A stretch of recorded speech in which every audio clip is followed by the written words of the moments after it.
உங்க வயசு 30க்கு மேல ஆகுதா? நீங்க தினமும் 3 வேளை வெள்ளை அரிசியால ஆன உணவு, இட்லி, தோசை, சாப்பாடுன்னு மட்டும் தான் சாப்பிட்டு இருக்கீங்களா? அப்போ உங்களுக்கு டயபெட்டிஸ் வர்றதுக்கான எல்லா வாய்ப்பும் இருக்கு. ஆமாங்க. 2025லயே ஐசிஎம்ஆர்ன்னு சொல்லக்கூடிய Indian Council of Medical Research அவங்க நடத்தின ஒரு ஆய்வுல என்ன சொல்லியிருக்காங்கன்னா, இப்படி தினமும் 3 வேளை அரிசி சாப்பிடுறதுனால இந்தியர்களுடைய உணவுல 62% கார்போஹைட்ரேட்ஸ் மட்டும் தான் இருக்குன்னு சொல்றாங்க. அப்படி சாப்பிடுறதுனால தான் 90% இந்தியர்களுக்கு டயபெட்டிஸ், ஹார்ட் டிசீஸ், ஒபேசிட்டி போன்ற எல்லா வியாதியும் வர்றதுக்கான முக்கிய காரணம்னு சொல்லியிருக்காங்க. இன்டர்நேஷனல் டயபெட்டிக் ஃபெடரேஷனோட ரிப்போர்ட் படி இந்தியா தான் வேர்ல்டுலே செகண்ட் ஹையஸ்ட் கண்ட்ரி டயபெட்டிஸோட இருக்காங்கன்னு கண்டுபிடிச்சிருக்காங்க. அதுல கிட்டத்தட்ட 90 மில்லியன் இந்தியர்கள் வந்து டயபெட்டிஸோட வாழ்றாங்களாம். ஐயோ, அப்ப எனக்கும் வந்துருமா டாக்டர்னு கேக்குறீங்களா? கவலைப்படாதீங்க. அதுக்கான சில ஹெல்த் டிப்ஸோட தான் நான் வந்திருக்கேன். Welcome to my channel. I am doctor Ilakkiya. ஆரோக்கியமே மிகப்பெரிய செல்வங்க. அது நம்ம எல்லாரும் இந்த பிஸி வேர்ல்டுல மறந்துட்டோம். அதுதாங்க உண்மை. அப்போ நம்ம சாப்பிடுற தினசரி உணவை எப்படி ஃபிக்ஸ் பண்ணா மேக்ஸிமம் பெனிஃபிட்டா இருக்கும்னு இந்த வீடியோல கிளியரா எக்ஸ்பிளைன் பண்ணியிருக்கேன். வீடியோவை ஃபுல்லா பாருங்க. காலையிலேயே எழுந்ததும் வெறும் வயித்துல டீ அல்லது காஃபி குடிக்கிறத தவிர்த்துட்டு அதுக்கு பதிலா அதை விட ரொம்ப சிறப்பான ஒரு ஜூஸ், நெல்லிக்காய் ஜூஸை நம்ம பயன்படுத்தலாம். ஒரு 20-30 கிராம் இருக்கக்கூடிய பெரிய நெல்லிக்காயில வைட்டமின் சி எவ்வளோ இருக்குன்னு உங்களுக்கு தெரியுமா? 120-180 மில்லிகிராம் அளவுக்கு வைட்டமின் சி இருக்குங்க. ஐசிஎம்ஆர் உடைய நியூட்ரிஷனல் கைட்லைன்ஸ் படி daily required amount of vitamin C எவ்வளோன்னு பார்த்தீங்கன்னா கிட்டத்தட்ட 90 மில்லிகிராம் அடல்ட் மேலுக்கும் 75 மில்லிகிராம் அடல்ட் விமனுக்கும் தேவைன்னு சொல்றாங்கங்க. அப்படி பார்த்தா நீங்க சாப்பிடக்கூடிய இந்த ஒரு பெரிய நெல்லிக்காயில அதை விட அதிகமா இருக்குங்க. கிட்னி ஸ்டோன்ஸ் உள்ளவங்க இதை தவிர்க்கிறது பெட்டருங்க. இதுல anti inflammatory, anti accident capacity நிறைய இருக்குங்க. ஸோ ஸ்கின் மட்டும் இல்லைங்க, கட்டோட ஹெல்த்துக்கும் இது ரொம்ப இம்பார்ட்டன்ட். அடுத்தது, நட்ஸை நீங்க நைட்டே சோக் பண்ணி அடுத்த நாள் காலையில அதை நீங்க அப்படியேவும் சாப்பிடலாம். இல்ல ஒரு அடிஷ்னல் டிப்பா நீங்க அதை ஸ்மூதியாவும் பயன்படுத்தலாம். அதுல நீங்க வாழைப்பழம் சேர்த்தும் சாப்பிடலாம்.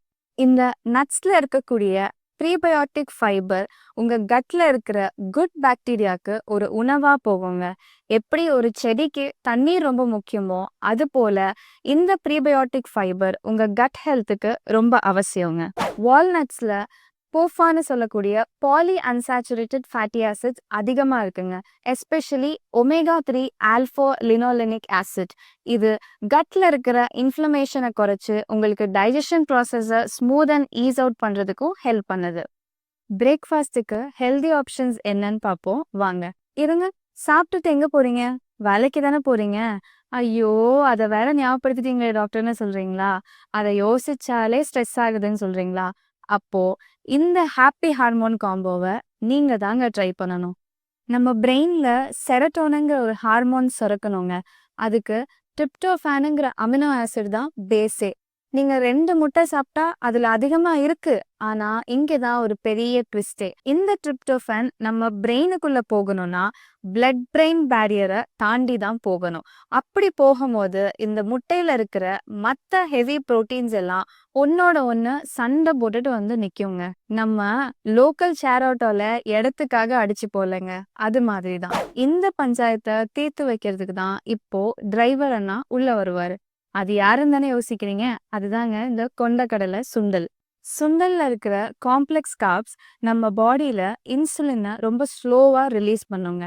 இந்த இன்சுலின் என்ன பண்ணும் தெரியுமா? இப்போ டிரைவர் அண்ணா சொல்லியிருப்பாரு, நீங்க இங்க உட்காருங்க, நீங்க அங்க உட்காருங்க அப்படின்னு. அந்த மாதிரி மத்த பல்கி புரோட்டீன்ஸ் எல்லாம் மசில் பக்கம் திருப்பி விட்டுருவாரு. இப்போ டிரிப்டோஃபானுக்கு சீட்டும் கிடைச்சாச்சு, ஸ்ட்ரெயிட்டா பிரெயினுக்குள்ளேயும் போயாச்சு. பிரெயினுக்குள்ள போன உடனே அது செரோட்டோனினா மாறிடுமா என்ன? இல்லைங்க, அங்கதான் ஒரு ஒர்க்கர் வேலை பார்க்குறாரு. அது யாருன்னு பார்ப்போம் வாங்க. அதுதான் அந்த சுண்டல்ல இருக்கிற வைட்டமின் B6. இது ஒரு ரா மெட்டீரியலை ஃபினிஷ்டு ப்ராடக்ட்ஸா மாத்துற ஃபேக்டரியில இருக்கிற ஒரு மிஷின் மாதிரிங்க. இந்த வைட்டமின் B6 தான் டிரிப்டோஃபானை ஹாப்பி ஹார்மோன் செரோட்டோனினா கன்வெர்ட் பண்ணுதுங்க. இப்போ டேவை ஃப்ரெஷ்ஷாவும் ஸ்டார்ட் பண்ணியாச்சு, எனர்ஜியாவும் ஸ்டார்ட் பண்ணியாச்சு. 2 முட்டைய நீங்க வேக வச்சும் சாப்பிடலாம், இல்ல ஆம்லெட்டாவும் சாப்பிடலாம். அது கூட ஒரு பவுல் ஆஃப் சுண்டலையும் நீங்க நைட்டே ஊற வச்சு, காலையில அத நீங்க வேக வச்சு சாப்பிடலாம். அது மட்டும் இல்லங்க, இந்த முட்டையோட மஞ்சள் கருவுல இருக்கிற கோலின் அப்படிங்கிற ஒரு கெமிக்கல் காம்பவுண்ட் நம்ம பிரெயினுக்கு ஒரு ஃபியூவல் மாதிரிங்க. அது பிரெயின ரொம்ப ஷார்ப்பா வச்சிருக்க ஹெல்ப் பண்ணுது.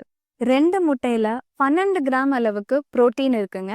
இது உங்க பாடியில இருக்கிற மசில்ஸ பில்ட் பண்றதுக்கும், ரிப்பேர் பண்றதுக்கும் ஹெல்ப் பண்ணுது. முட்டைங்கிறது ஒரு complete source of protein, vitamin B12, D மற்றும் ஜிங்க் இருக்குங்க.